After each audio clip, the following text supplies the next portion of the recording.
guys remember this that I made 2 years ago? I think it's been 2 years. I think it has. This was a fun DIY. I'm gonna have to put that one back together.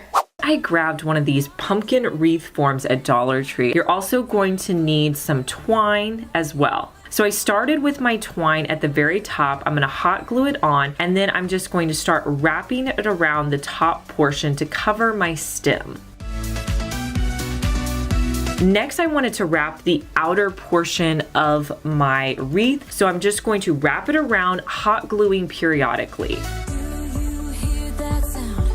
You're gonna need some beads for this. I suggest grabbing them on Amazon. I'll put the ones that I use down in the description box. So you're gonna use your wire cutters to cut the top of the wreath form, and you're gonna start lacing on your wood beads. Once you get it to the top, grab your hot glue and you're going to place it back exactly where it was before and let the glue dry before you move on. You're gonna repeat those steps on your wreath. I just love the way this pumpkin turned out. I hope you guys are able to recreate it. Last fall, one of my most popular projects was when I painted an owl and sanded it. So when I saw the fox this year, I said, hey, let's try the fox and see how that goes. So I went in with 2 coats of the white paint that I had picked up from Home Depot, and I do kind of regret picking that weight. I think it would have been better if I just used Waverly white paint, because Waverly white paint's a little bit easier to sand.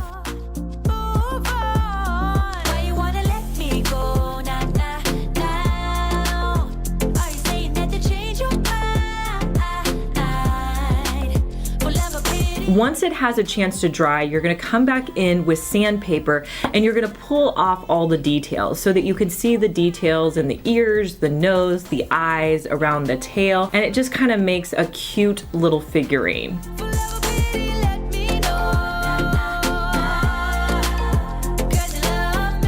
So here's how the fox turned out.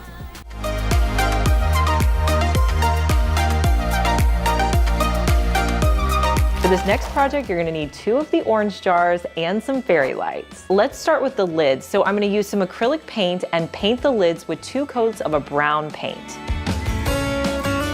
Now I wanted these to look a little bit more rustic, so I just found a stick in my backyard and I'm gonna use my saw to cut down 2 little handles. Now for my leaves, I found these really cool fall florals at Dollar Tree. I'm gonna cut off a couple of the leaves, hot glue those down, then I'll hot glue my stick in place.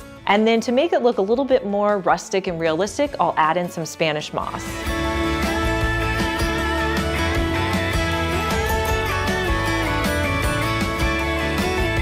I added batteries to my lights and I'm gonna place those into the jar, add the lids, and these look so cool lit up.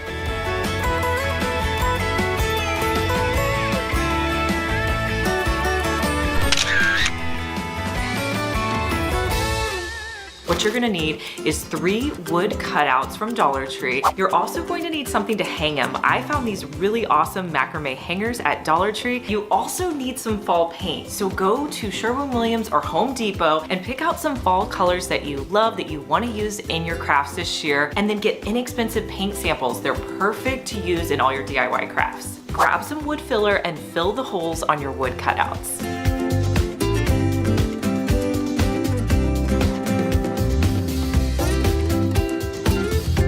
Next, you need to prep, because once you start down the road of paint pour, there's no turning back.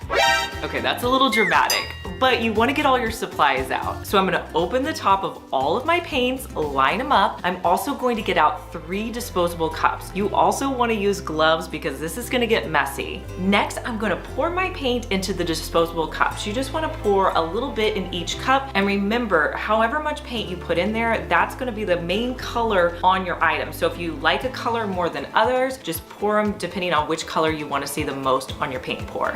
Before you start pouring, make sure you get out a plate and a cup or something to sit on there that your paint pour can rest on. Then you're ready to start. So put your piece onto the cup and you're going to take the cup with all of the paint in it and you're just going to wiggle it on the top of whatever you're paint pouring. Once you get the majority of the paint on there, then this is the fun part. You can start moving it around to create those really fun lines and shapes that happen with a paint pour. You want to make sure that you cover your wood piece completely with paint. Now repeat this with all of the pieces that you're going to paint pour. From here, what you want to do is you want to let them sit on the cups to dry. This way, any excess paint will have a chance to just drop off, and make sure you give it at least overnight to dry. I really hope you guys are able to find these macrame hangers at Dollar Tree. I was so excited to find them. I'm gonna use these to hang up my paint pour pieces. So I'm just going to flip the pieces over on the back, and then I'll line up the macrame pieces. Once I have it where I want it to be, I'm gonna hot glue it on the bottom as well as the top. Once it has a chance to dry, I'm going to cut off the extra strands on the macrame, and then I'm gonna do the same thing on my other 2 paint pour pieces, making sure that I line them up as evenly as possible with the one I first created. My next tip is, how are you going to hang these pieces on the wall? So what I like to do is put everything on the floor. This way I can kind of map it out where it's going to look good. Next, you got to figure out how you're going to hang it. I'm going to be using these hooks from Dollar Tree. I'm actually going to place these behind my macrame pieces on the yarn. Then you can just simply pull the backing off and place them on your wall. Now the only item I'm not using from Dollar Tree is my bowl. Now this is a dough bowl. It's actually my mom's. I asked if I could borrow it, and I told her I would give it back to her with fall decor in it. If you don't have a bowl like this, that's okay. You can use anything that you have on hand. For this project, you're gonna need some kind of foam piece or something that your sticks can go into. So I'm gonna use 2 foam pieces at the bottom. Next, I'm going to space out my pumpkins. Since I bought a lot of different colors, I bought about 3 of each of the colors, and then I have more of the white. I'm gonna evenly space out the colors. As I was doing this, my foam pieces were kind of falling apart, so I hot glued them together. I just used some skewers to hold them together. Once I have all my color sticks in, then I'm going to sprinkle in the white ones. Next, I added in moss to cover up my foam pieces. And then to fill in the gaps around my pumpkins, I grabbed some leaves from Dollar Tree. So I'm gonna place those in around, and then I'm just gonna spread the leaves out so they're as full as possible. Another leaf I grabbed at Dollar Tree are these leather ones. These are completely new this year as well. So I'm going to add them in, hot glue them in place, just wherever I have holes or I think they might look nice.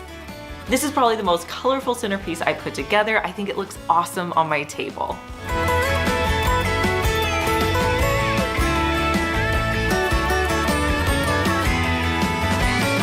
I've been seeing these wooden candle bowls everywhere. They're super cute, but they're very expensive. And I thought, you know what? I bet I could figure out how to make that for a fraction of the cost. So I went to the thrift store and I found this long wooden bowl. This was priced at $5.99, so a great deal. So the other items you're gonna need for this project is you're gonna need some tea lights. Now you don't need this many, you probably only need about 8 for this project. You're also going to need some scented wax cubes, and the one I got is the line dried linen scent.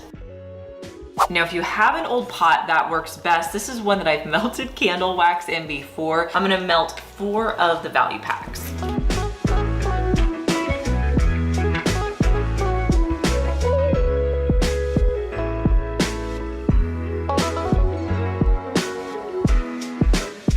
I'm gonna use 8 tea light candles. So right now I'm just going to pop them out of their metal containers. So to do that, I'm just gonna push from the bottom. And then once you get it out a little bit, you can pull on the wick. Okay, so the wax is completely melted. So now I'm going to just lightly, not as lightly, pour it into the bowl. I let the candle set up for about 15 minutes. Now it's still liquid, but it's a little bit more firm and it's not as warm. I'm gonna start by putting in my tea lights throughout the candle. Now that everything's in there and it's setting up, I'm going back through and just pulling the wicks up gently. I'm using my tweezers. Okay, so what's going on? How are we gonna fix the candle? So when I was pouring the wax in, you guys, I got it along the edges here and like up here. So I was trying to figure out, okay, how do I fix this? So my first thought was, okay, what if I painted the wax along here? And Delaney's like, that's not. I That would make it worse. I think putting wax on the edges would make it way worse. I would probably totally mess it up. Delaney said we could probably leave it the way it is, but I'm gonna try to add a little bit more wax really carefully around the edges to maybe fill up and meet this line. And hopefully that won't ruin what we've already done. So my tip whenever you guys are doing a candle like this is just be very, very careful when you're pouring the wax in so you don't have it splashing on the edges like I did. I'm gonna pour the extra wax into this disposable container so I have a little bit more control when I'm pouring.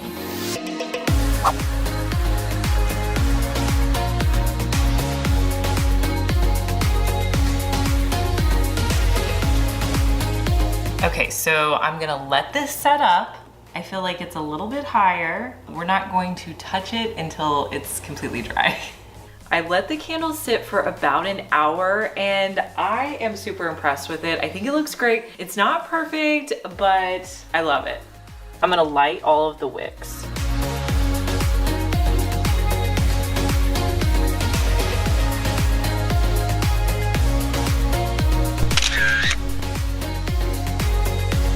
Hey guys, I'm Liz and you're watching my second DIY channel where I post daily DIY videos. You may be familiar with my main channel, Liz Fenwick DIY, but I'm glad that you found me over here on my second channel. Make sure that you're subscribed so you just get notified every day when I post our daily DIY video.